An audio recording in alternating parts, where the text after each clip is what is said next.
ఉదయమైంది. గ్రామమంతా మళ్ళీ జీవంతో నిండింది. నమస్తే అక్క. ఈరోజు మంచి రోజు అనిపిస్తోంది. రండి ఆడుకుందాం.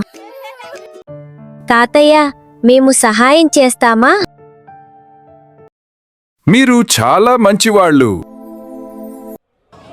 తాజా కూరగాయలు తీసుకోండి.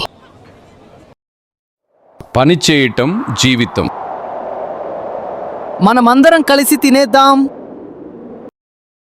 అరువు వద్దు, స్నేహమే ముఖ్యం. అందరం కలిసి మాట్లాడుకుందాం. నేను వచ్చాను. ఇదే నిజమైన సంతోషం. మన కుటుంబమే కాదు, ఈ గ్రామం మొత్తం మన కుటుంబం. సూర్యుడు అస్తమిస్తున్నాడు. ఇంటికి వెళ్దాం. రేపు ఇంకో పెద్ద ఆశ్చర్యం ఉంటుంది. Bye friends. Subscribe చేసి bell icon press చేయండి.